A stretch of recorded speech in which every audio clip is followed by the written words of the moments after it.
Hello, ladies and gentlemen, welcome back to Premier League Fantasy Football and welcome to my video. In today's video, I want to look at my team, seeing how well they performed in Game Week 4, then we move ahead to Game Week 5. So if you are new to the channel, please do subscribe and drop a like on the video as it helps my channel out a lot. Here we go. So as you can see, for Game Week 4, I got 92 points, above the average of 72, and I made one free transfer. This transfer was a little bit risky because I removed Rashford, who actually got a return against Arsenal, for Son, who got a hat-trick against Burnley. Now, I wanted to take a little bit of a risk. I could have went for Maddison, but a lot of people was going for Maddison, and a lot of people was focused on him, but they forgot about Son and what he could do. I had Rashford and Bruno Fernandes, and I just thought to myself, do you know what? Let me just remove Rashford, even though he is a player that could get a return. Straight swap to Son. Not many managers will do that. I did that, and it paid off really, really well. Helped me out a lot. And his ownership was quite low. I think it was below 10%, so that helped out a lot. So I went a little bit of a risk there. I'm quite happy. I'm quite happy that I got rid of Pickford, even though Edison hasn't been really returning well, but he returned more than Pickford, so I'm quite happy with that. And I'm hoping that I can get some clean sheets from him. And as you can see, like from Luke Shaw's injury, I removed him from Romeo, and Romeo has returned really well for me. He's got 7 against Bournemouth, scored a goal against Burnley, actually returned in every single game so far. And for me, against Sheffield United, I feel like there's a good chance that Tottenham could keep a clean sheet there. Obviously, it's going to be quite difficult here. I might bench him, and then the fixtures get good again. So I feel like I'm a little bit ahead of the game, just a little bit. So if we look at the overall ranks, from 3 million, I went to 1 million in Game Week 3, and now around the 200k mark. I'm not really expecting that. I'm not really expecting anything really right now. I'm just trying to just do as the best as I can, so and see what happens. Right now, I'm not really focused on the overall rank that much, but I'm quite happy on where it is right now. So let's go through the team. Edison in goal, giving me 3 points. Esputunan with 2, Chilwell with 1, Romero with 7, Foden with an assist. Odegaard was a little bit of a differential of mine, who got a return, got 7 points, helped me out there as well in the overall ranks. Saka with an assist with 4, Bruno Fernandes with 2. Song was the star player, 3 goals there. He only played 71 minutes, quite happy with that. 20 points there, really helped out. Jackson with 1 and Haaland with 40. As you can see, he scored 3 goals and 1 assist. As you can see on the bench, I've got Bulldog, 1, Bell with 1, and Archer with 12. So quite happy that he's moved to Sheffield United and returned to basically returns on his first game, which is good, and that means that he's got a good chance to give me some value. Turner was on my bench, wasn't going to play him anyway against Chelsea. So pretty decent there. I'm quite happy. Sorry, I didn't actually scroll down. Pretty happy with the team. A lot of people had around 70 to 70 points mark. So Song bringing me 3 goals there with 20 points really helped out a lot. Romero with chipping in as well, and Odegaard. Quite a few of my differentials paying off. That's why I'm around the 200k mark. Now, I feel like I'm a little bit ahead of the game, and I need to be ahead a little bit more to actually do well.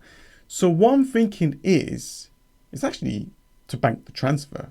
I'm hoping that the team that I have, I don't have many injuries, and I'm quite happy with this team. And the idea is to bank the transfer and try to kind of attack Game Week 6. I'm looking at Manchester City players against Nottingham Forest. I know I've got Foden, but you just never know, right? He could always get benched for another player, so I could make that moves if I need to. You know, I might invest in a Luton player because they got a double here in game week 7. And if I'm like wild carding in game week 8 or 9 as an example, then I could try and go for it, you know, like go for players that that's got good fixtures in the next coming game weeks, and then wild card them out. That's what I'm thinking to do. I think that's a good strategy. Now looking at game week 5, you know, you got Liverpool's quite a difficult fixture there. But if you look at Liverpool's fixtures later on, like from game week, was it this game week? Not this game week. So from game week 8, let's just say I wild carded in game week 8, right? I will bring in, is it this one? Yeah, no, not this one. Sorry. Let's just say, I swear this is the international break, right? I think it is. So let's just say I wildcard after game week 8 deadline, right? After that, so for like game week 9, I will bring in a lot of Liverpool players. They've got Everton, and then they got, you know, Nottingham Forest at home as well. They've got pretty damn good fixtures, you know, Luton away as well. So I really want to invest in Liverpool players. So I'm thinking to put in Salah, maybe even Trent, and so on. With Manchester City, I might remove Foden and Chelsea players. Definitely invest in, obviously, Spurs, so I might switch things around. I might bring in Maddison in as well and keep Son, or maybe just keep or remove Son and just keep Maddison because of his value. So stuff like that. Those are the changes that I'm thinking to do. And obviously we're looking at Newcastle's defense as well. So there is a lot of like players I do want to remove and bring in. So this is where I'm thinking to wildcard. I could do that in game week 10 as well.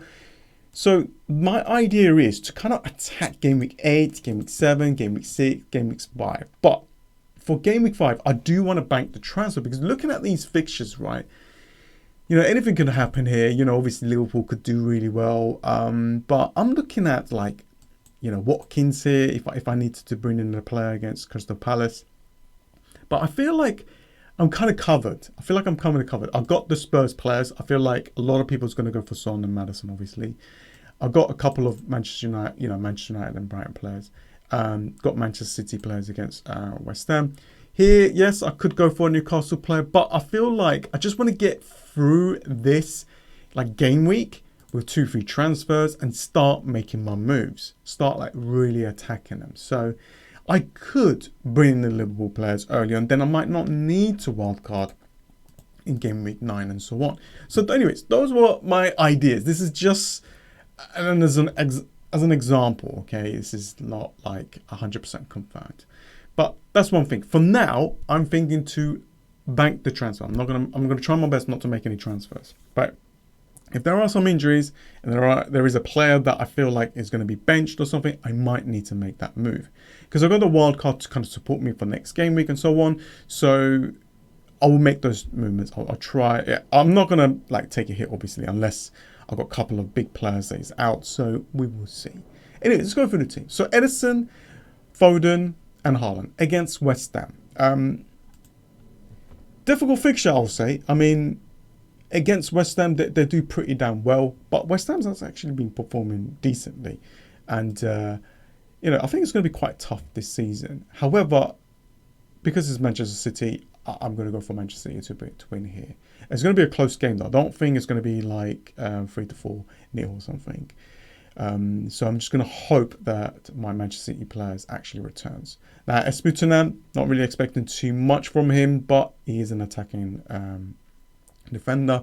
Got Bruno Fernandes against Brighton. I expect this game to be high scoring, so I think I'll lose a couple of rankings there with, you know, obviously I don't have Rashford now, Matoma and so on, so that's going to hurt a lot. But Chilwell and Bournemouth, in a weird way, I don't think this is a good fixture for Chelsea. I feel like Bournemouth could actually beat Chelsea at home. So that means that Chilwell will lose his clean sheet and Jackson will lose. He will lose a lot of the opportunities that he's going to be getting. But the players that I feel like that is going to gain me the overall ranks is obviously Manchester City players, Spurs. So I've got Romero and Son. I think Son's a very good captain shout as well if I wasn't to go for Haaland. So I'm just going to put a vice captain here just in case.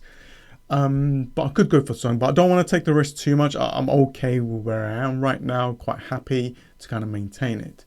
And then we've got Saka and Odegaard against Everton. I can see Arsenal doing well here, so I'm expecting them to return.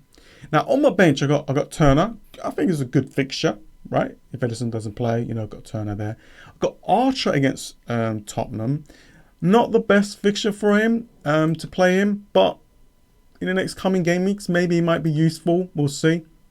And I've got Bell to help me out. I think Bulldog is actually injured. But looking at the team, it's not, I wouldn't say it's the best of the best. I don't think that this, I feel like there's some, I don't know how I'm going to get like 2 clean sheets. I feel like I'll probably get 1 and maybe 2, just about. But Chilwell, Esputenan, maybe even Edison, I don't think we'll be able to keep a clean sheet. And it's mostly the Spurs boys and Manchester City players that could get me some returns, but we will see. So that's what I'm thinking to do, is to kind of bank the transfer and kind of attack it and start bringing like Luton players, maybe one of their strikers or midfielders or something, or maybe one of their goalkeepers, really just try my luck a little bit, and kind of plan out for this little double game week. So Luton will have a fixture against Burnley. They will also have a fixture away against Everton. For Burnley, they've got obviously away against Luton, and they've got a away fixture against Newcastle. So that's quite tough. So I'm thinking to go for a Luton player. But let me know in the comments below what you think. That is pretty much it, guys. I appreciate you guys watching my videos. Please give the video a like. We'll see what happens. There might be some injuries tomorrow that we might find out in the press conference. But my goal was to bank the transfer and really, you know, use those 2 free transfers in the next coming game weeks to attack it, because I do have the wild card to kind of fix any kind of problems or any kind of player that I bring in. You know, I can remove them out right in a wild card. So I might try something a little bit different as well. I might like just remove Foden or something, Jackson for Watkins as an example, because a lot of people are removing these players. So just an example, but I might try something a little bit risky before my wild card. So that is about it. I think that's a good strategy to go with. Anyways, thanks for watching, and I'll see you guys next time. See ya.